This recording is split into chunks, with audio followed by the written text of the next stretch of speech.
The idea of Gestalt therapy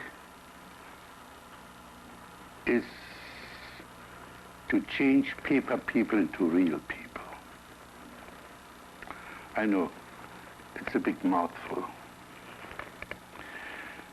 And to make the hollow man of our time come to life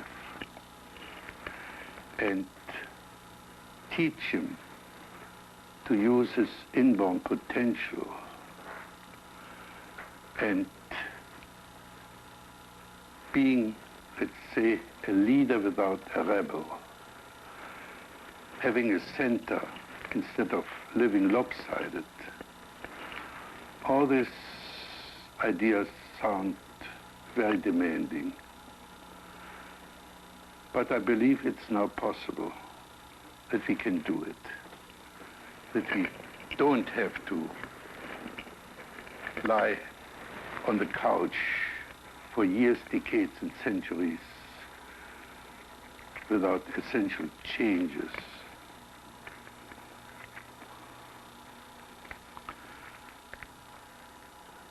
The condition under which this can be achieved is this. Again, I have to jump back and talk about the social milieu in which we find ourselves.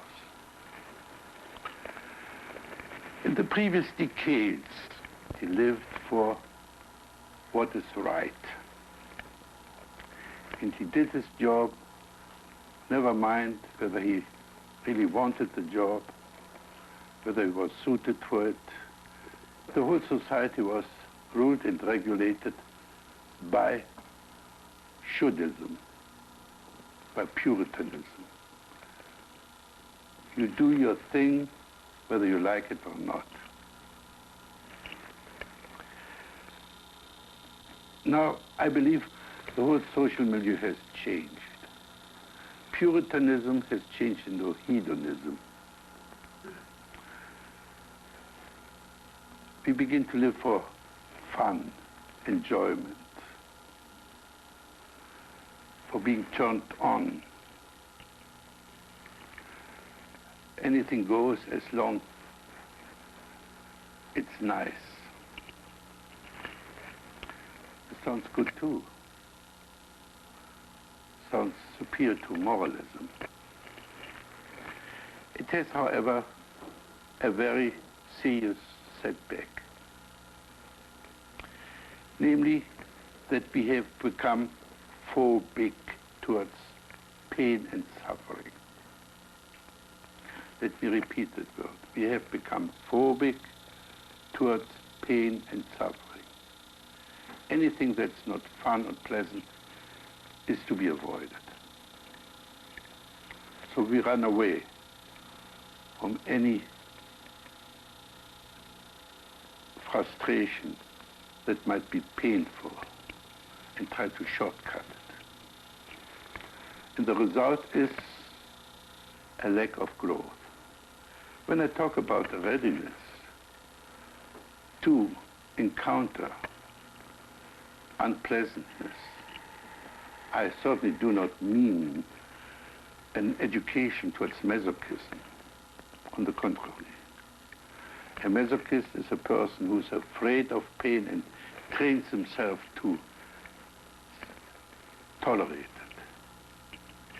I'm talking about the suffering that goes along with growing up. I'm talking about facing honestly unpleasant situations, and this is very much linked up with the Gestalt approach. I don't want to talk too much about the phenomenon of Gestalt. However, the main idea about Gestalt is that a Gestalt is a whole, a complete, in itself, resting whole. As soon as we cut up a Gestalt, we have bits and pieces and not a whole anymore. I mean, a Gestalt wants to be completed. If the Gestalt is not completed, we are left with unfinished situations. In these unfinished situations, press and press and press and want to be completed. Let's say, if you had a fight, you really are angry with that guy, want to take revenge. This need for revenge will nag and nag and nag until you have become even with him. And so there are 1,000 unfinished Gestalten. How to get hold of this Gestalt is very simple. These Gestalten will emerge. They will come to the surface. Always the most important Gestalt will emerge first. We don't have to dig a la Freud into the deepest unconscious. We have to become aware of the obvious. If we understand the obvious, everything is there. And the neurotic is a person who doesn't see the obvious. So what we're trying to do in Gestalt therapy is to understand the word now, the present, the awareness, and see what happens in the now.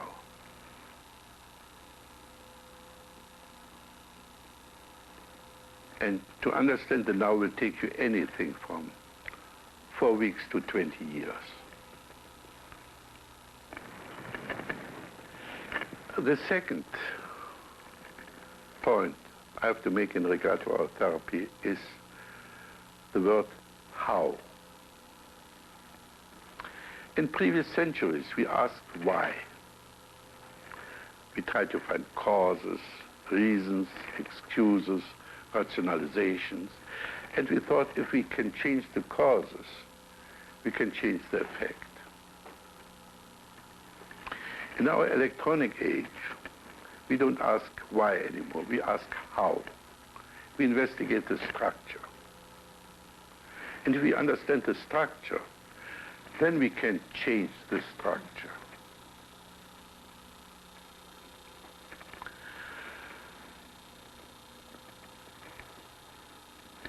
And the structure with which we are most interested in is the structure of our life script. The structure of our life script, often called karma, fate, and we are not very much aware that we are writing our life script. A life script which is mostly taken up with self-torture, futile self-improvement games, achievements,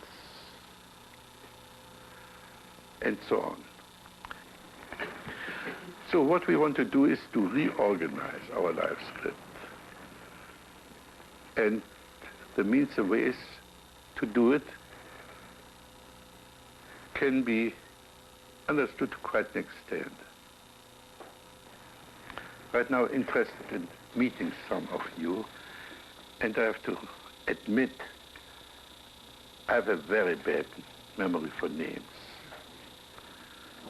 And I have to know a person pretty well or have a shock or great joy when I meet this person so that I can recall the names.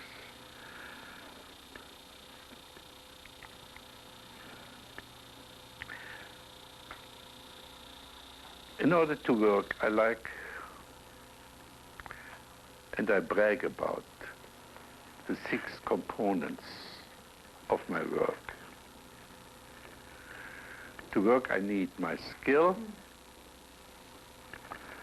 the so-called hot seat, which in this case is very beautiful, the empty chair, which has the task of taking up roles which we have disowned, other people which we need to understand our life script, We need something that is absent. I hope maybe today we don't need it. That is Kleenex, my cigarettes, the ashtray, and then I'm in business.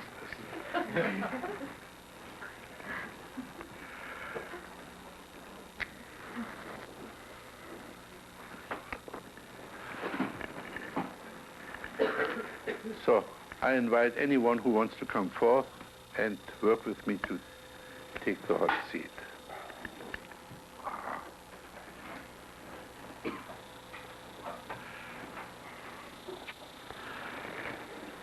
Your name is? Don. Don.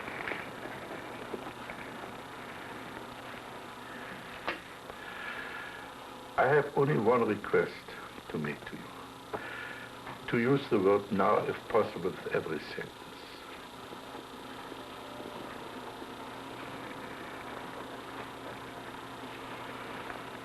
Like, now I feel my heart beating.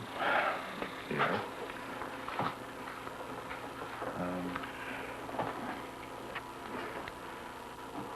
And now I wonder why I'm sitting here. Why did I wish to fill the void?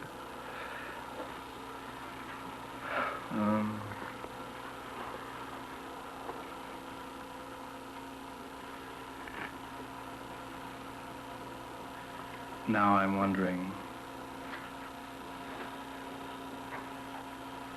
what is there to work with? Yeah. Let me interrupt you here and switch back to Freud and his psychoanalysis.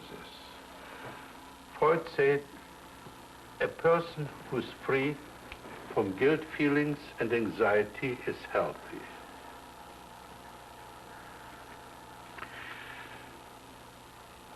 My own theory about anxiety and guilt are those.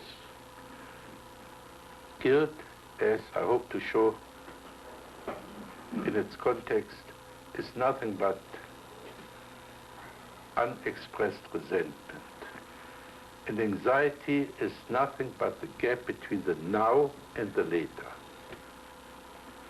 As soon you leave the secure basis of the now and jump into the future, you experience anxiety, or in this case, stage fright. You get excited, the heart begins to race, and so on and so on, all the symptoms of stage fright. The fact that we very often don't notice our chronic anxiety is simply that we fill the gap of the now and later with insurance policies, rigid character formations, daydreams, and so on. If we reduce the later to the now, the anxiety is bound to collapse. So, let's do this now. Close your eyes and tell us in detail what do you experience now. Well, physically I feel the warmth of one hand and another.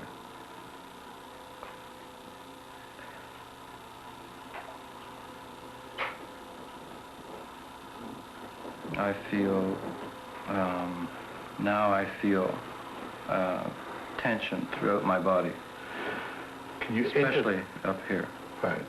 Can you enter this tension?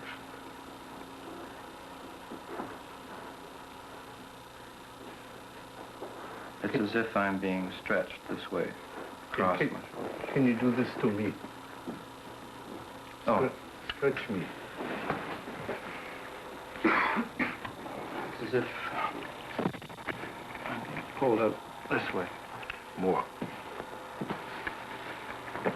Do it as much as you need to do.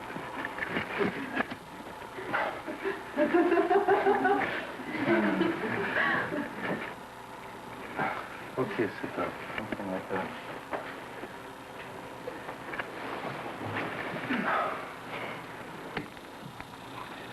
Now it's gone away.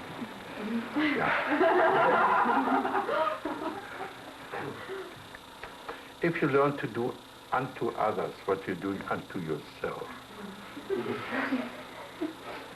You stop repressing yourself and preventing yourself from what you've got to do.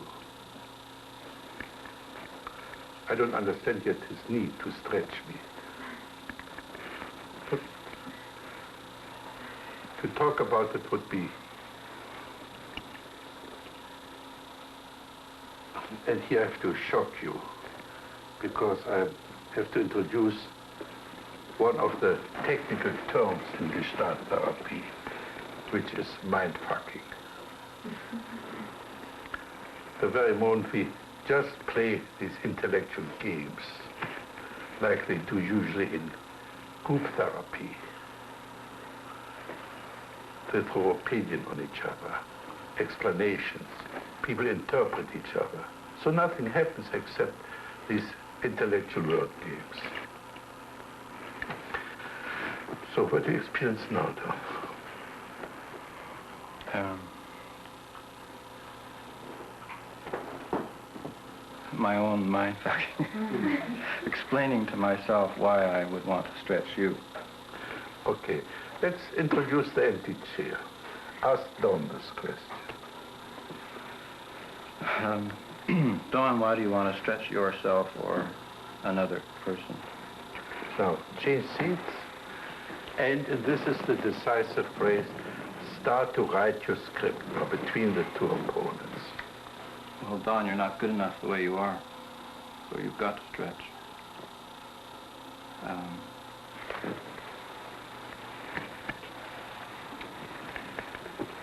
Yeah, that's quite possible. One never knows what one's potentials are unless one does stretch. I agree. I should stretch.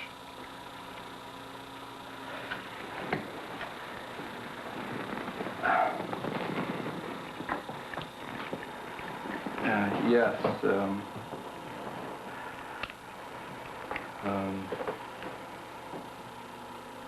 You seem to have got the message. And all you have to do now is do something about it.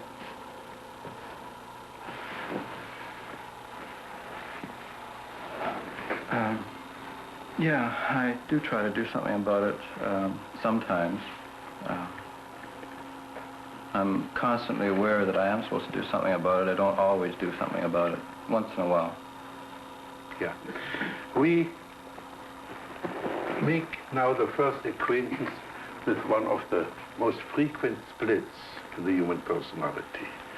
That is the topdog underdog split. The topdog, known in psychoanalysis as the superego or the conscience. Unfortunately, Freud left out the underdog. And he did not realize that usually the underdog wins in the conflict between topdog and underdog. I give you the frequent characteristics of both. The topdog is righteous, sometimes right, but always righteous. He takes it for granted that this topdog that tells him he should stretch and improve, that the topdog is correct. The topdog always says you should. And the topdog threatens, if not then. However, the topdog is pretty straightforward. Now, the underdog works with a different method. The underdog says, yeah, or I promise, or I agree, or manjada. If I only could. So the underdog is a very good frustrator. And then the topdog, of course, don't let it get away with it. And increases the use of the rod. And so the self-torture game or self-improvement game, whatever you want to call it, goes on year in, year out, and year in, year out, and nothing ever happens. Correct? Not quite, but... the top dog keeps pushing. Yeah. And he gets... Say this to the top dog. Yeah, you keep pushing, and sometimes I give you something. I often feel it isn't adequate enough for your, doesn't quite meet your demands. So be the top dog in demand. Put in your demands. You should get much more organized, and you could be far more intelligent about how you go about things than you are right now. Okay, And, now, again, we do unto others what we're doing unto yourself. Say the same sentence to these people here. You should get better organized. Yeah, Bill, if you want to improve, you should get much better organized and make much more use of your time and energy. And you should get much more organized and be more intelligent about how you go about things. And you go a lot further. Gail, you can do the same. How do you feel in that role when you say this to others and not to yourself? I feel that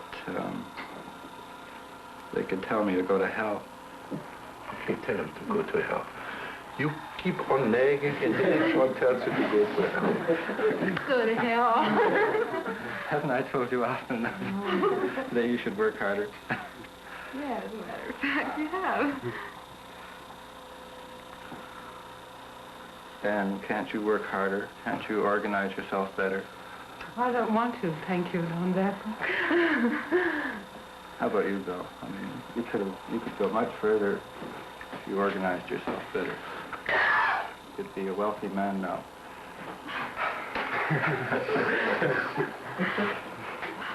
It's a fantastically successful business if you organized yourself and worked harder with your talents. Okay, how do you feel now?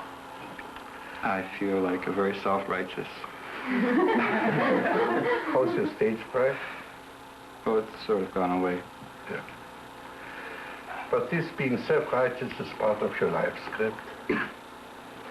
And so you need a lot of people you can be self-righteous with.